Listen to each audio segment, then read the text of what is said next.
Good morning students. आज हम अपना नया टॉपिक स्टार्ट कर रहे हैं, degree of freedom. Degree of freedom क्या होता है? देखो, मान लो कोई अपने पास कण है, ये कण है, इस कण को कौन सी दिशा में जाएगा, कितनी दिशाओं में गति कर सकता है, उसकी सारा वर्णन डिग्री ऑफ फ्रीडम कहलाती है। मान लो कण ये एक एक्स दिशा में जा सकता है, एक वाई दिशा में जा सकता है और एक जेड दिशा में जा सकता है। ये तीन दिशाओं में गति कर सकता है। ये तीन दिशाओं में गति करने के कारण इसकी डिग्री ऑफ फ्रीडम कितनी होगी? 3 होगी। ये अपने बात करिए एक परमाणु के लिए।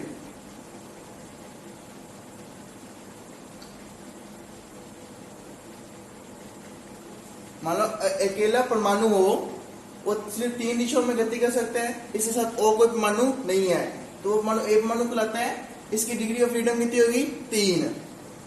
अपने एग्जांपल ले सकते हैं। मान लो आपने एक गुब्बारा लिया, गुब्बारे को हवा में छोड़ते हैं। जब हवा में हमने गुब्बारे छोड़ते हैं, इसकी दिशा फिक्स तो नहीं होती कि वो सिर्फ ऊपर जाएगा, साइड में नहीं जाएगा। वो गुब्बारा कहीं भी जा सकता है, ऊपर भी जा सकता है, साइड में भी जा सकता है, तो तीनों दिशाओं में कहीं भी वो घूम सकता है। इसलिए इसकी डिग्री ऑफ फ्रीडम कितनी होगी? 3 होगी। इसको अपने F से लिखते हैं। अब मैं अगली बात करता हूं द्वीपमानों के लिए।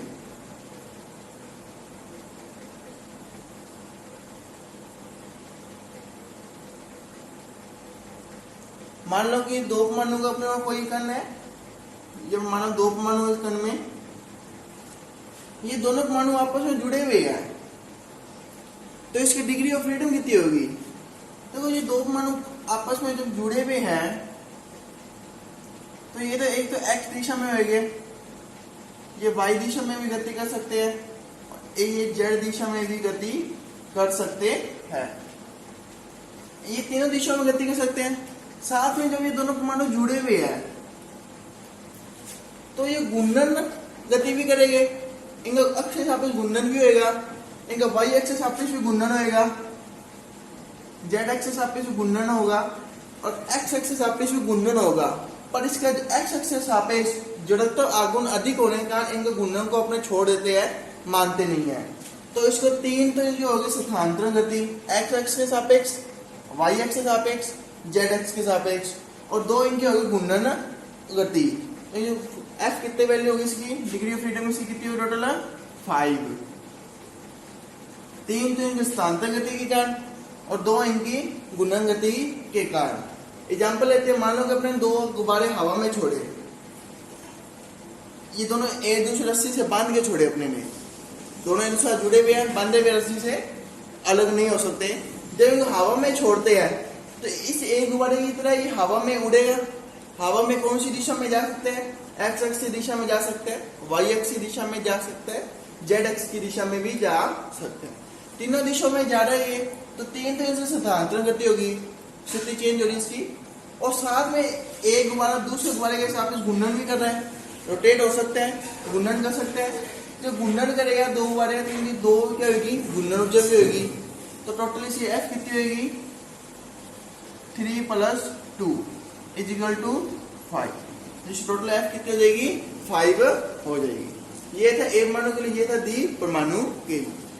अब अपने आगे बात करते हैं त्रिपरमाणु बहुपरमाणु के लिए।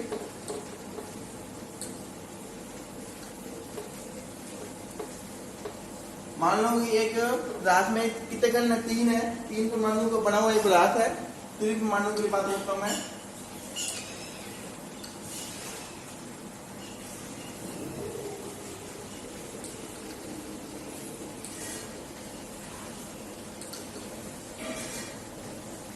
मान लो कि अपने पास 3 कण कोई,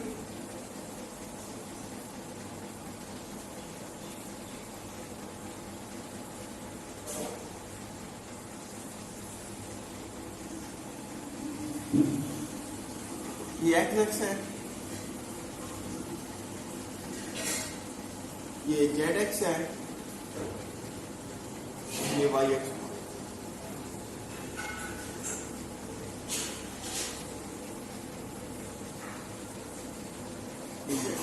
ये एक्स वाई जेड 3 अक्ष है, इसमें 3 कण है, 1 2 3 3 कण।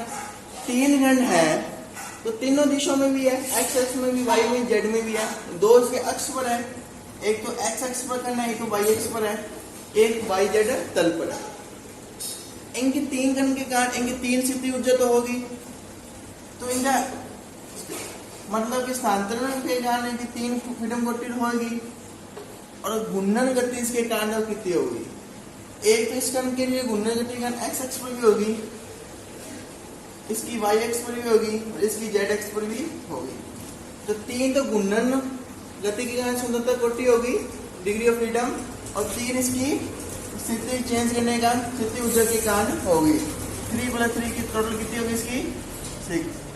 तो त्रिक मानो के जब तीनों कण किस दिशा में हो, किस शेप में हो, त्रिभुजाकार आकृति में हो, जब तीनों कणों से त्रिभुज बनता हो तो उसकी डिग्री ऑफ फ्रीडम कितनी होती है?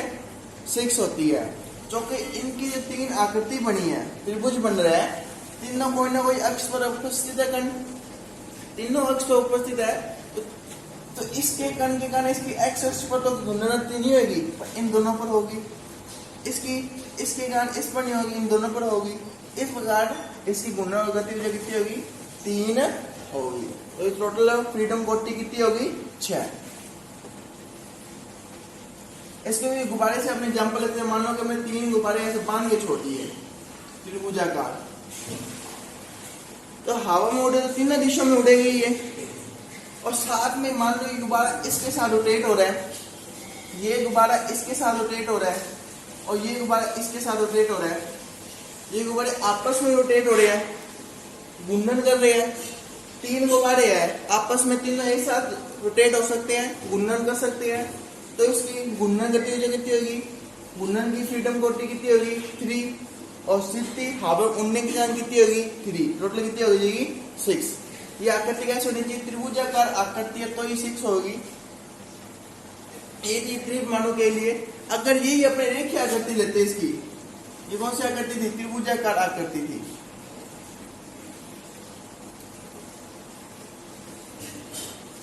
ये अगर मैं रेखीय आकृति लूं उसकी,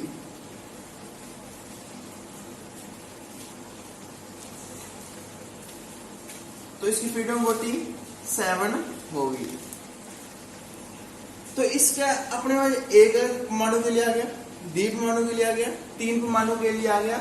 मान लो कि बहुपरमाणु है, बहुत सारे परमाणु है, तो उसका एक फॉर्मूला होता है, जो फॉर्मूला मैं बताता हूँ क्या होता है।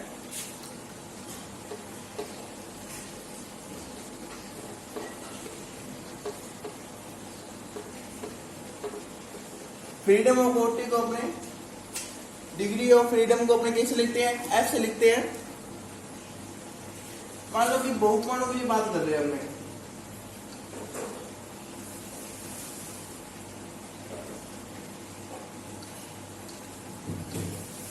बहुपरमाणु के लिए F, डिग्री ऑफ फ्रीडम कितनी होगी? इसका फॉर्मूला होता है 3n - k। यह n क्या है? नंबर्स ऑफ एटम्स, परमाणु की संख्या है। ये उसमें कितने परमाणु? 1 परमाणु है, 2 परमाणु है, 3 है, 4 है, 5 है। के नंबर्स ऑफ बॉन्ड, जो उसमें जो बंध बने हुए हैं। मान लो कि 2 परमाणु जुड़े हुए हैं, इन 2 परमाणु के बीच में कितने बंध है? सिर्फ एक बंध है, तो के की वैल्यू कितनी होगी? 1 होगी। मान लो कि ये अपने पास त्रिभुज आकृति में जुड़े हुए हैं, तो इसमें कितने बंध है? 1 2 3 बंद है इसमें, तो के की वैल्यू कितनी होगी? 3 होगी। जो परमाणु के बीच बंध पाए जाते हैं उसको अपने के से नोट कर रहे हैं, और जो परमाणु संख्या है इसमें कितनी है? 2, एन की वैल्यू 2 होगी। इसमें कितनी है? 3, तो एन की वैल्यू 3 होगी। तो अपने एक परमाणु के लिए फॉर्मूला लगाते रहते हैं। अपने ने एक परमाणु के लिए फॉर्मूला लगाया, तो एक परमाणु के लिए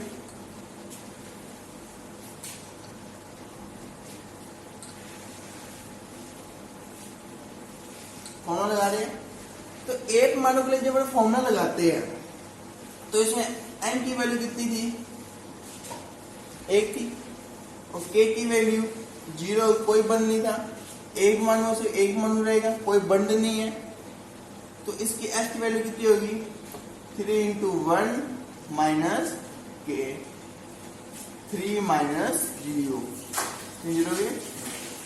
तो एक मानों के लिए फ्रीडम कोटी कितनी है अपने पास 3, और फॉर्मूले से भी कितनी आ रही है तो 3। ऐसे ही अपने दीप मानों के लिए 5 आएगी, और बहुप मानों के लिए अपने निकाल के जाता हूं मैं। मान लो कि अपने त्रिप मानू है,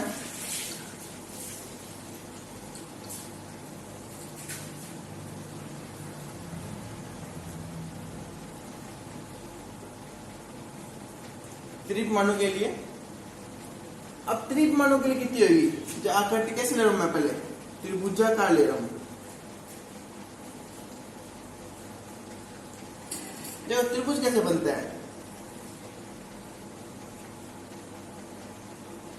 त्रिभुज ऐसे बनते हैं, इसमें एक कण यहां आएगा, एक कण यहां आएगा, एक कण यहां आएगा, टोटल 3 कण है इसमें, 3 कण है, तो n की वैल्यू इसमें कितनी होगी 3 होगी। अब इसमें बंद देखो, k की वैल्यू देखते हैं कितनी है 1 2 3, कितने बंद है इसमें 3, तो k की वैल्यू कितनी होगी 3। तो f की वैल्यू कितनी होगी 3 इंटू 3 माइनस 3, 3 3 जा 9 माइनस 3, 9 में 3 के 6, तो f की वैल्यू कितनी आ गई 6। ये त्रिभुज आकृति के लिए कितनी होती है फ्रीडम कोट 6 होती है, डिग्री और फ्रीडम या स्वतंत्रता की कोटि। अगर ये आकृति मान लेता हूं रेखीय है, त्रिभुज ना बनते तीनों कणों का क्या बना हो रेखीय हो, एक सरल रेखा में हो, तीनों कण कैसे लाइन में हो, उस आकृति रेखीय आकृति कहते हैं। मान लो मैं ये लिए तीनों कण एक ही रेखा में है, ये 3 कण है, तीनों में एक रेखा में है, तो उसके लिए n की वैल्यू कितनी है, कणों की संख्या 3 है, इसमें बॉन्ड कितने हैं 1 और 2, कितने टोटल 2, तो इसमें डिग्री ऑफ फ्रीडम कितनी होगी f बराबर 3 इंटू 3 माइनस 2, 3 3 9 माइनस 2, 9 में 2 के 7, तो रेखा आकृति के लिए डिग्री ऑफ फ्रीडम कितनी होती है 7 होती है, और त्रिभुज आकृति के लिए 6 होती है, और दीप मानों के लिए 5 और एक मानों के लिए 3 होती है। ये था अपना डिग्री और फ्रीडम। इसी प्रकार अपने और कणों के लिए ज्ञात कर सकते हैं, 5 कण के लिए 10 कण के लिए जितने भी है, इस फॉर्मूले से अपने ज्ञात कर सकते हैं, एडिशन कर सकते हैं उसका। इसके बाद अपने नए टॉपिक बताता हूं मैं।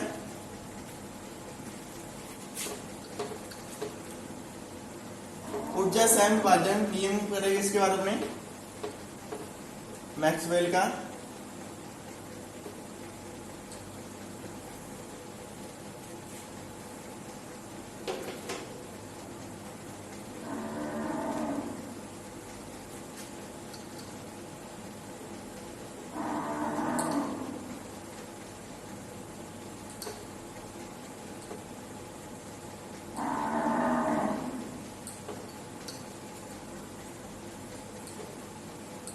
ऊर्जा समविभाजन नियम, ये मैक्सवेल के द्वारा दिया गया था।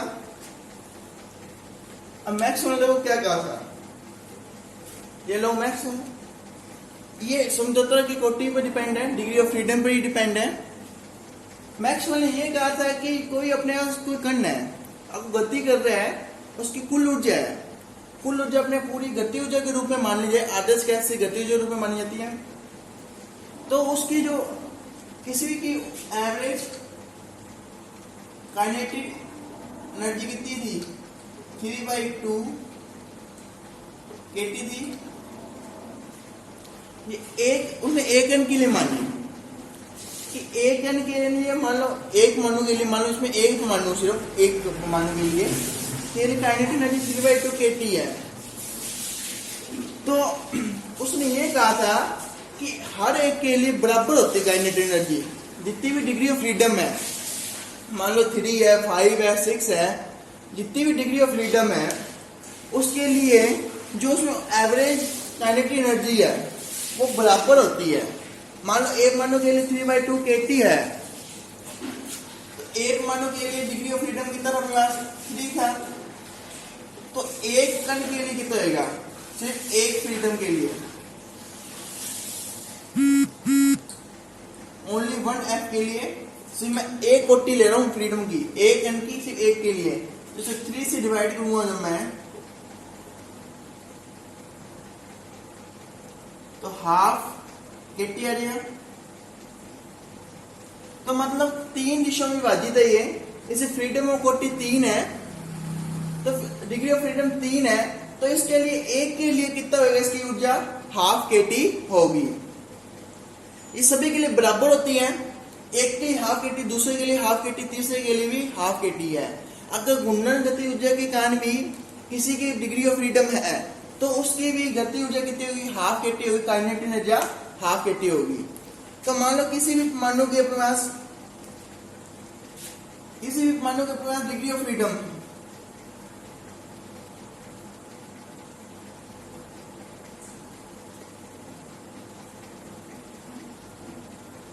F है, तो उसकी टोटल काइनेटिक एनर्जी कितनी होगी, F इंटू हाफ kT।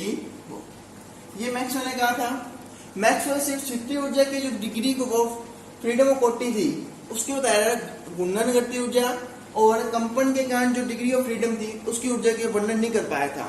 इसका वर्णन आगे बोल्ट्जमान ने किया था। उसने यही कहा था कि इनकी भी जो घूर्णन गति ऊर्जा के कारण डिग्री ऑफ फ्रीडम बनती है, उसकी भी जो काइनेटिक एनर्जी होगी वो हाफ kT होगी। तो इस प्रकार से टोटल काइनेटिक एनर्जी कितनी होगी, F इंटू हाफ kT होगी। तो अब आप में जो गैस में गामा होता है Cp/Cv, उसका डेरिवेशन करते हैं।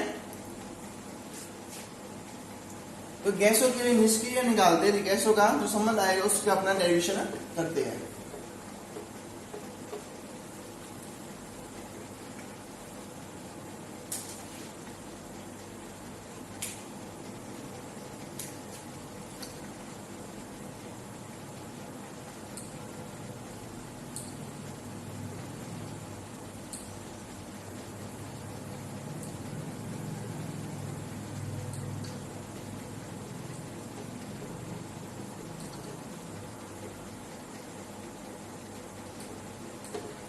गैस की विशिष्ट ऊष्माओं की निष्पत्ति।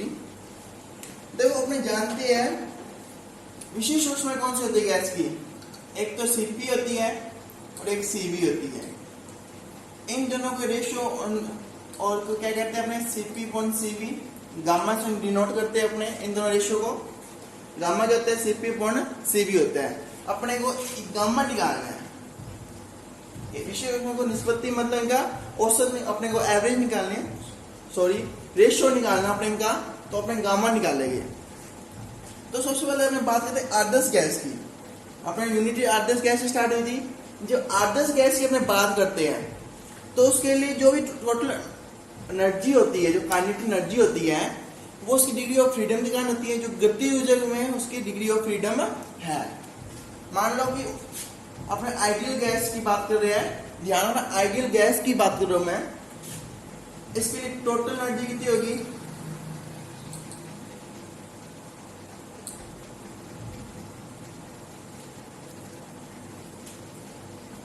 N into half F kT। F degree of freedom है, K बोल्टन नियतांक है, T टेम्परेचर है, N नंबर्स ऑफ एटम्स है, परमाणुओं की संख्या। मान लो कि 1 ग्राम परमाणु में बहुत सारे कण होते हैं, अणु होते हैं, तो उसमें N ले लेते हैं, जो अवोगाद्रो नंबर कहते हैं। 1 ग्राम कण लिया अपने ने, तो टोटल काइनेटिक एनर्जी आ गई। इसको हम U से नोट कर लेते हैं, तो ये आ गई हाफ NF/kT। ये आ गई। अपने सब जानते हैं N की जरूरत क्या होता है, R इजिकल टू N के होते हैं, तो U इजिकल टू क्या होगा, हाफ RFT।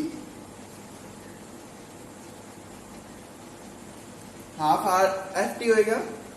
अब मैं इसका अवकलन कर रहा हूं T के सापेक्ष, तो du अपॉन dt क्या आएगा, हाफ आर आएगा।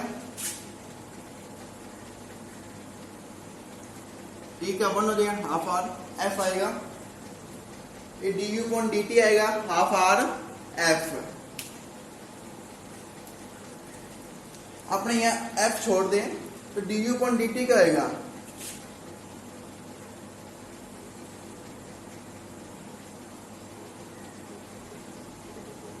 डिग्री ऑफ फ्रीडम है, सारा कांस्टेंट है तो ये छोड़ सकते हैं, हाफ आर होगा।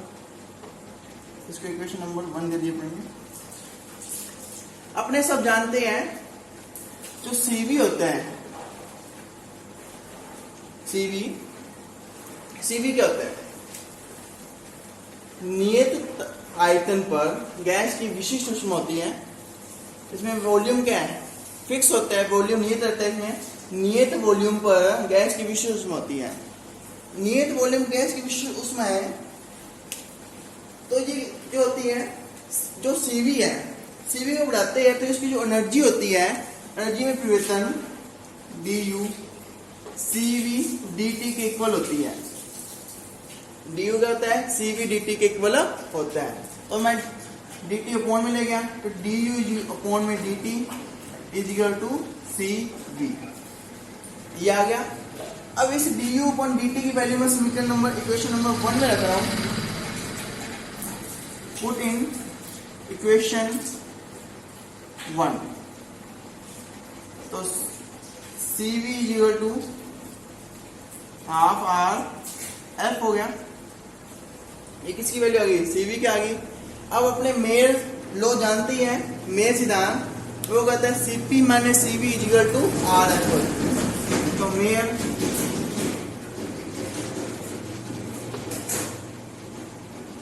मेयर लो से CP minus CV is equal to R होता है। तो CP is equal to CV plus R हो जाएगा। तो CP is equal to half RF plus R हो जाएगा। इस CV की वैल्यू मैंने यहाँ पुट कर दी। तो इसमें कॉमन क्या आ रहा है, R आ रहा है, तो अंदर F/2 प्लस 1 बच गया। ये किसकी आ गई, CP की। अपने पास ये दोनों में इक्वेशन मान लो 3 नंबर। अपने पास CP की वैल्यू आ गई, CV की वैल्यू आ गई, इन दोनों डिवाइड कर रहा हूं। Divide equation third and second, इन दोनों डिवाइड कर दो मैं। CP अपॉन में CV is equal to R F/2 plus 1 upon में हाफ RF। ये CP अपॉन CV है, R से R कैंसिल हो गया, तो F ये भी क्या आ गया, F/2 प्लस 1 अपॉन में F/2। CP अपॉन CV क्या लिख सकते हैं अपने, गामा लिख सकते हैं, ये अपना, तो गामा इज इक्वल टू ये आ गया। F/2 से F कैंसिल हो गया, तो गामा इज क्या आ गया, 1 प्लस 2/F। ये आ गया अपनी गैस की विशिष्ट ऊष्मा की निष्पत्ति, मतलब इन दोनों का रेशियो आ गया, अनुपात आ गया। तो 1 प्लस 2 अपॉन F/2 से F कैंसिल हो गया, ये ऊपर गया तो उल्टा हो गया, 2/F बनना गया। ये था अनुपात। अब इसको अपने सिद्ध कर सकते हैं कि इसके लिए होता है, एक परमाणु के लिए देखो कितना होता है इनका अनुपात गैसों का, विशिष्ट ऊष्मा गैसों का अनुपात CP अपॉन CV का रेशियो कितना होता है। एक परमाणु के लिए देखते हैं अपने पहले।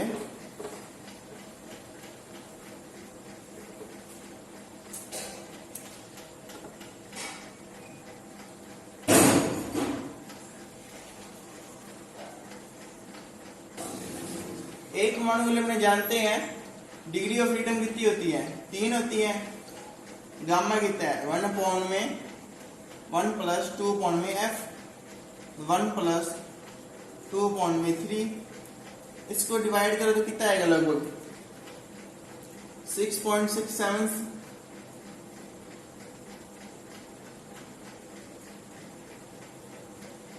1.66 चलता जाएगा, तो इसको कहता है 1.66। ये आगे एक परमाणु के लिए। अब देखते हैं द्विपरमाणु के लिए। दो परमाणु हो जिसमें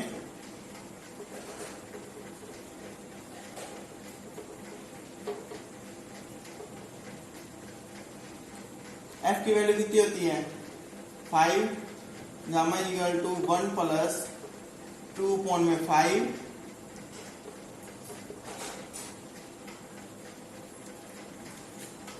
तो कितना आ गया 1.4 आ गया। ये द्विपरमाणु के लिए था। ऐसे अपने त्रिपरमाणु के लिए देखते हैं, जहां करते कैसे हो, त्रिभुजाकार हो। त्रिपरमाणु के लिए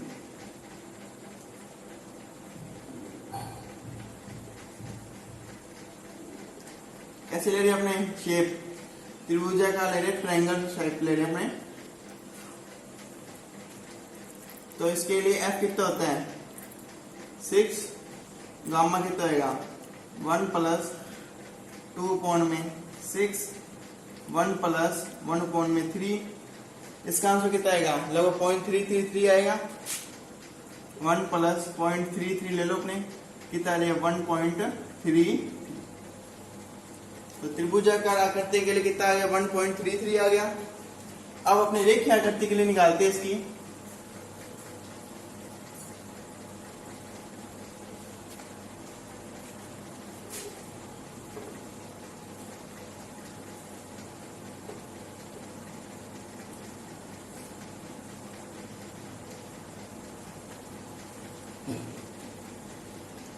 F की वैल्यू कितनी होती है 7, गामा कितना होता है 1 पॉइंट में प्लस 2.7, 1 प्लस, इसको डिवाइड करके कितना आएगा